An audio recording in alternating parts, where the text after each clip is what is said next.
Bismillahirrahmanirrahim. Assalamualaikum warahmatullahi wabarakatuh. Perkenalkan, nama saya Andi Aulia Nur Fajri dari kelas 12 Mia Albiruni.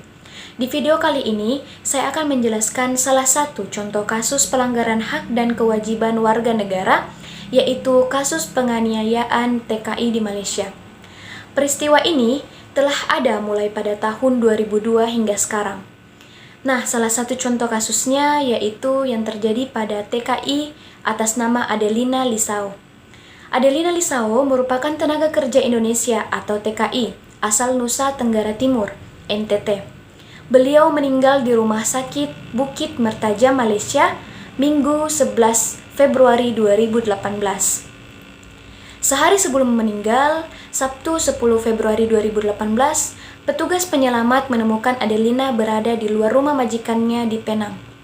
Ketika ditemukan, perempuan 21 tahun itu menderita luka-luka di tubuhnya, antara lain di kepala, wajah, dan terdapat nanah pada kaki yang luka bakar. Kabar kematian Adelina merupakan sedikit dari deretan kasus penyiksaan para TKI di Malaysia yang seakan tidak akan pernah habisnya.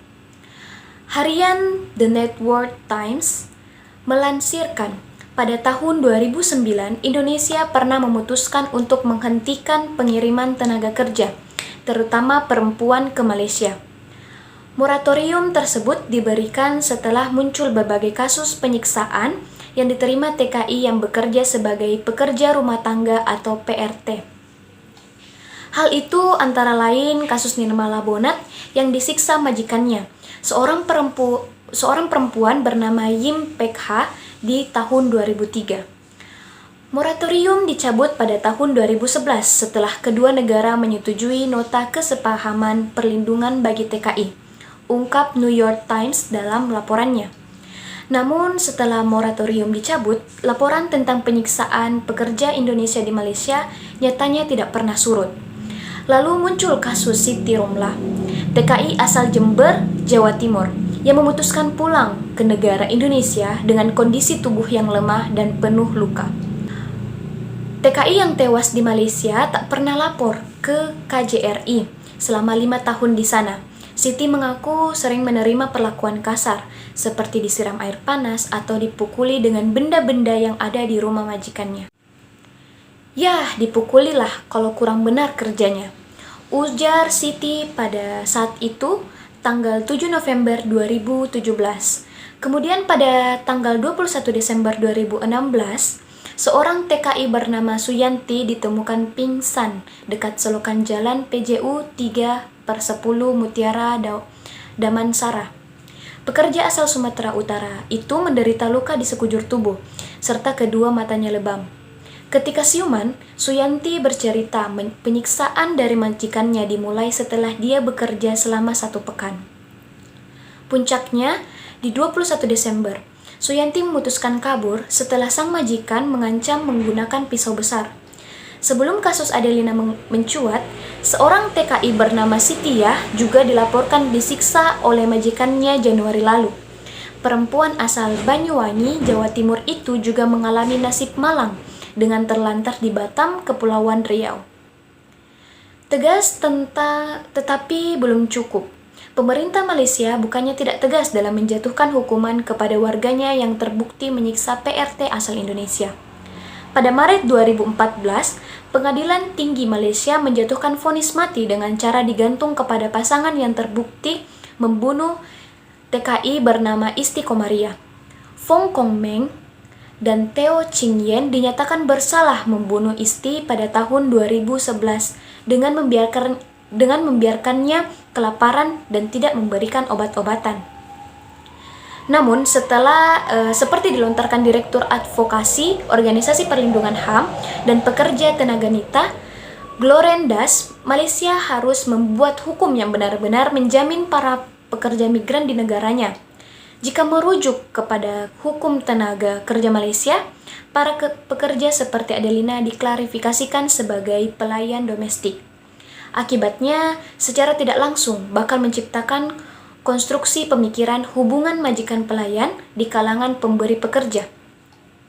Kami harus secepatnya menyelidiki hingga ke akarnya mengapa mereka atau pemberi kerja tersebut bisa merasa melakukan hal normal ketika menyiksa pekerja mereka, kata Das.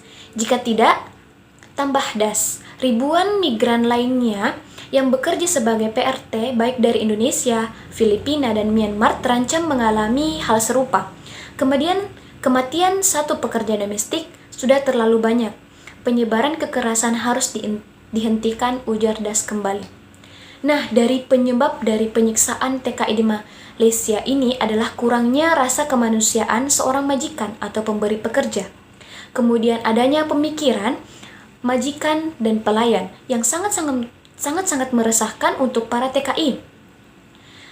Pada laporan tanggal 7 November 2018 dari salah satu TKI yaitu Siti yang menjadi salah satu TKI yang disiksa oleh majikannya mengatakan dia akan dipukuli jika pekerjaannya kurang baik.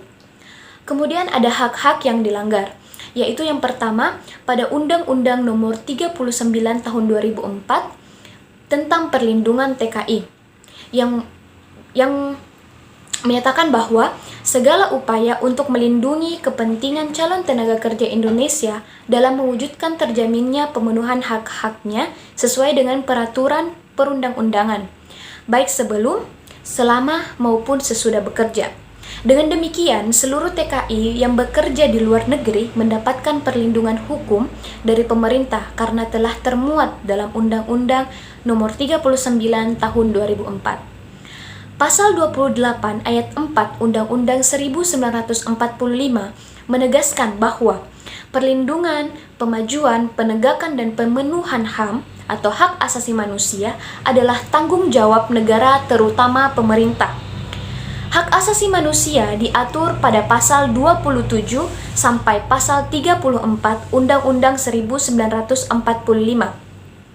Hak asasi manusia untuk mendapatkan pekerjaan dan penghidupan layak, di mana ayat ini berbunyi, setiap warga negara berhak atas pekerjaan dan penghidupan yang layak atas kesejahteraan. Kemudian ada beberapa upaya pemerintah Indonesia dalam kasus ini.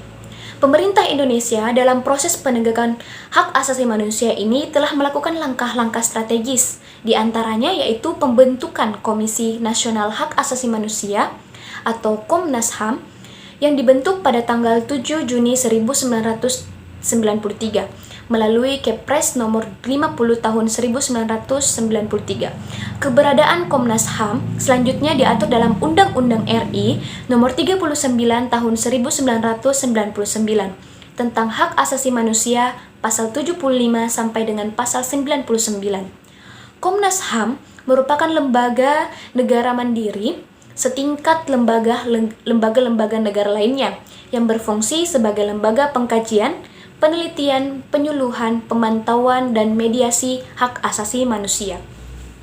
Kemudian upaya yang kedua yaitu pembentukan Instrumen Hak Asasi Manusia atau HAM. Instrumen HAM merupakan alat untuk menjamin proses perlindungan dan penegakan hak asasi manusia. Instrumen HAM ini biasanya berupa peraturan perundang-undangan dan lembaga-lembaga penegak hak asasi manusia, seperti Komisi Nasional Hak Asasi Manusia atau Komnas HAM, dan Pengadilan HAM. Instrumen HAM yang berupa peraturan perundang-undangan dibentuk untuk menjamin kepastian hukum serta memberikan arahan dalam proses penegakan HAM. Yang ketiga, yaitu pembentukan Pengadilan HAM. Dibentuk berdasarkan Undang-Undang Republik Indonesia Nomor 26 Tahun 2000. Pengadilan HAM adalah pengadilan khusus terhadap pelanggaran HAM berat yang diharapkan dapat melindungi hak asasi manusia baik perorangan maupun masyarakat dan menjadi dasar dalam penegakan kepastian hukum, keadilan, dan perasaan aman baik perorangan maupun masyarakat. Mungkin itu saja yang dapat saya sampaikan. Lebih dan kurangnya mohon dimaafkan. Semoga kasus penganiayaan TKI di Malaysia ini sudah tidak ada lagi, dan semoga upaya-upaya dari pemerintah berjalan dengan lancar. Sekian, wassalamualaikum warahmatullahi wabarakatuh.